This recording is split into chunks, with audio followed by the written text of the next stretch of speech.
I'll give you an example of a country like Lesotho and let's say South Africa, both of which have the production of stone fruits. Stone fruits are your apricots and peaches, etc.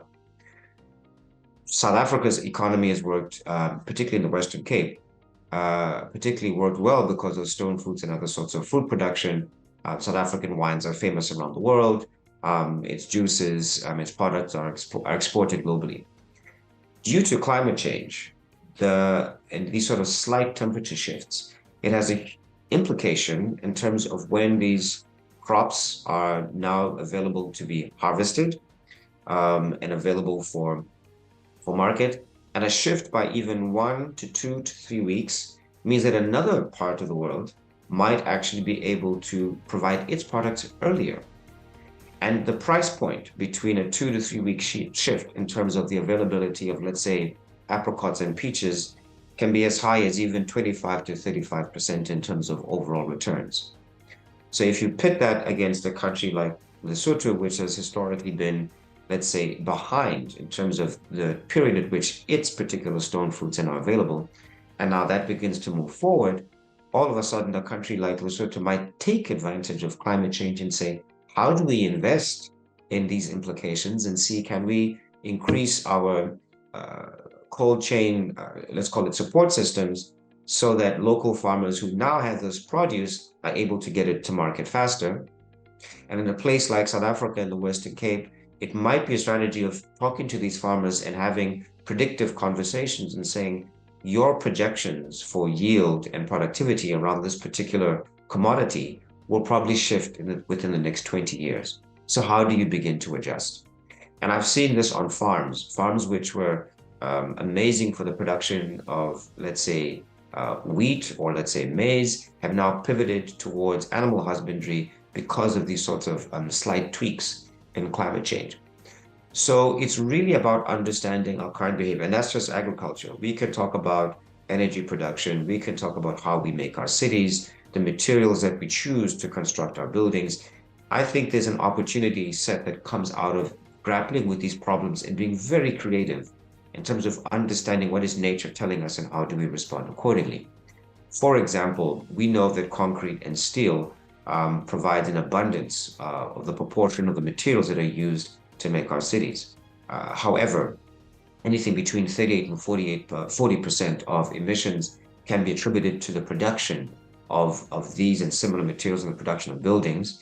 And likewise, through the life of buildings, again, another 38% is due to how we run our buildings, the air conditioning, the lights, etc.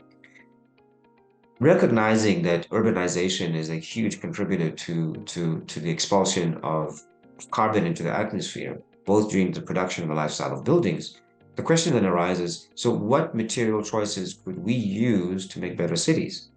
And that's where I think the opportunity comes in. Wood is an amazing material, but there are a whole range of nature-based solutions. But now imagine that a city of the size of Kinshasa, which I think will be the second largest city by the year 2100. I think the largest will be Lagos. Imagine a city like that making a decision that 50% of the buildings between now and 2100 will have 50% comparable carbon production. And we will do that by actually using wood. The first question is somebody says, well, do we have the wood for it? But that becomes the business opportunity because now it means that there's scenarios where cities and developers can go into partnership with plantations, go into partnership with forest communities. There can be a forward-looking investment in terms of afforestation, not only to green the planet and to protect biodiversity, but to actually create the timber stock that will be required to make climate smart construction in the future. This unlocks new business opportunities which do not exist.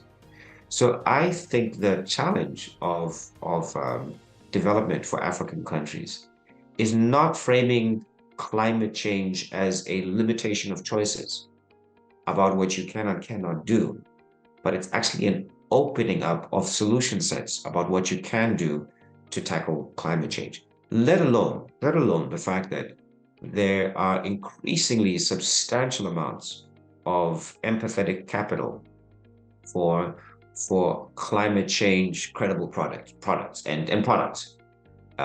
It will take time for us to agree on what that credibility baseline is. There will be lots of debates about greenwashing. There'll be lots of discussions about unscrupulous actors entering into the climate change economic space and trying to, mop up this capital.